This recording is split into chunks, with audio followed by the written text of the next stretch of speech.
I used to say that if I couldn't measure it, it didn't exist. My name is Arthur Chen, and I was a structural engineer for 42 years. I spent my life obsessed with the how. How do you bridge a 2-mile gap? How do you ensure a skyscraper doesn't sway in a gale? I lived in a world of steel, concrete, and cold, hard math. To me, spirituality was just a word people used when they couldn't explain something with physics. I thought I was being smart. I thought I was being rational. But sitting here now at 85, I realize I spent my whole life building a magnificent house, but I forgot to ever move into it. I've reached the end of the map, and for the first time in my life, I'm standing in a place where my math doesn't work. The great machine. When I was in my 30s, I was at the top of my game. I remember sitting in a park in Kyoto during a business trip.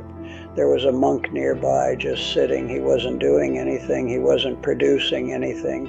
I remember looking at him with a sort of smug pity. I thought, what a waste of a human brain. He could be calculating loads or designing infrastructure, and instead he's just breathing. I turned back to my blueprints. I had a world to build. I had a legacy to leave in iron and stone. But here is the secret I learned too late. You can build a bridge to carry 1 million cars, but if you don't know why you're crossing the river in the first place, you're just moving from one side of nothing to the other.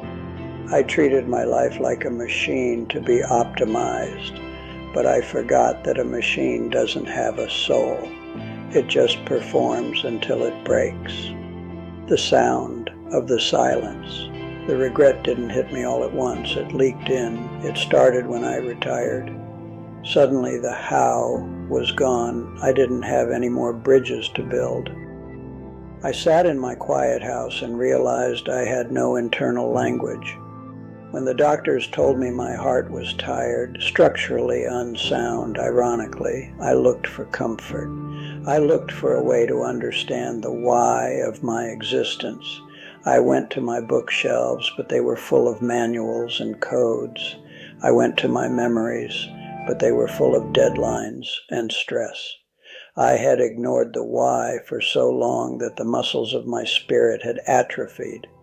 I was like a man who spent his whole life studying the chemical composition of water but never learned how to swim. Now the tide is coming in, and I'm terrified. The starving soul. We live in a world that rewards us for being productive. We are told that our value is what we do, what we own, and what we build. But I'm telling you, when you're in this bed, your doing means nothing. I wish I had spent more time in the silence. I wish I had listened to that inner voice that asked the big questions when I was younger, the questions about where we come from and where we're going. I brushed them off as unproductive distractions. I had a well-fed ego and a starving soul. I spent 80 years ignoring the invisible part of me, and now that the visible part is falling apart, I feel like a hollow shell. I have no anchor. I have no peace. I'm just a collection of fading calculations. My final word to you. Don't wait for the big question to find you when you're too weak to answer it. Spirituality isn't necessarily about religion, though for some it is.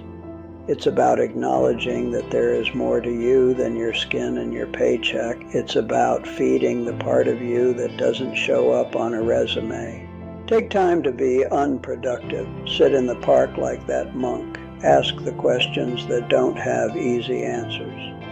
Build your internal world with as much care as you build your career. Because when the physical world starts to crumble, and it will, your spirit is the only thing that's going to keep you upright. Don't be an engineer who builds a bridge to nowhere. Make sure you know who is crossing and why they're going.